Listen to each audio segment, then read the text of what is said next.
This video is to answer a subscriber's question. This person asked, how can I use Ho'oponopono technique for my son to make him study sincerely? Can you tell me? So I'm imagining you're a mother or a father. This person is SVG-84.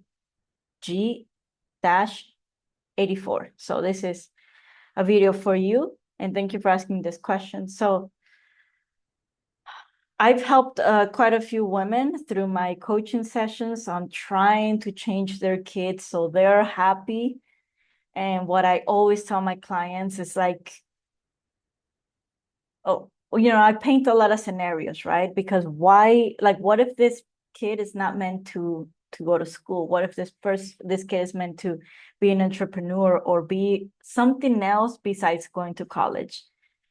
So use Ho'oponopono technique to heal whatever comes up if your kid does not go to college or get a degree or become the kind of son that you want him to be. I feel like parents tend to be very selfish and like trying to put a ton of expectations on their kids when like I'm pretty sure like you created your own path, and probably the path that your parents wanted for you wasn't the one that you wanted for yourself. I'm sure you weren't happy with the path that your parents chose for you forcefully. Like first accept that, like, are you trying to repeat your parents' programming onto your kid? Like why do you want your kid to accomplish your expectations? So first heal that aspect within you. Let's see what comes up, because um you know maybe your son is not the problem, maybe you're the problem. Maybe he's helping you heal something in you, from your past or from past memories that like say um and then after you heal that, all of a sudden he starts to study, he starts to take classes where he's good at, that he enjoys. But so you never know why people enter your life, why people trigger you. So heal this aspect of you first. Like, why do you have these expectations? What would happen if he doesn't achieve your expectations? And that's going to be painful. I feel like parents who have a lot of expectations, like they cannot let go. They feel like failures, or like these kids owe them, because they had them, they're paying for them. So it's like, at least you can do what I want. So just imagine how narcissistic, how controlling that is. So letting the kid walk the path that it wants to walk, and you supporting it. Like, it's gonna grow up to be a very free, less traumatic kid. Um, but I'm not here to tell you how to raise your kids. I'm just saying, like, if you're asking this question, is because this kid is triggering something in you. So he's not the problem, like you're asking for the help. So let's see what comes up for you.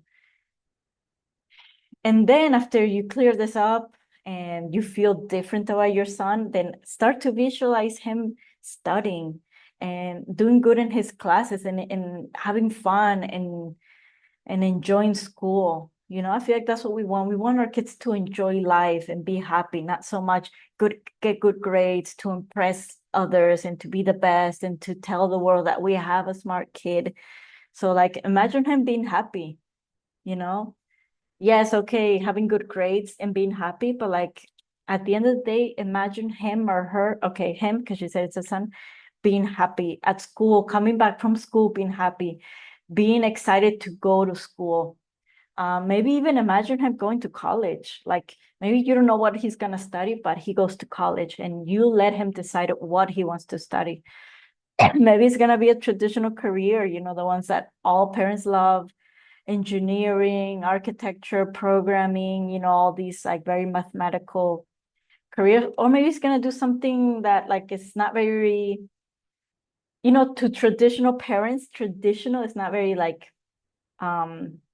what do you say, impressing. Like they don't impress, like teachers, art, nutritionist, these careers that don't require math. I feel like there's a difference between the math ones and then the non-math ones. So, like just imagine him being happy, because if he's happy, you're gonna be happy, right? Okay, well, let me know in the comments what you thought and what came up for you, and let me know if you have any more questions for me so I can answer them, because I love receiving Ho'oponopono questions, manifestation questions, self-love, anything related to, what I upload into my channel. Okay, have a beautiful rest of your weekend, and I'll see you in the next video. Bye, everyone.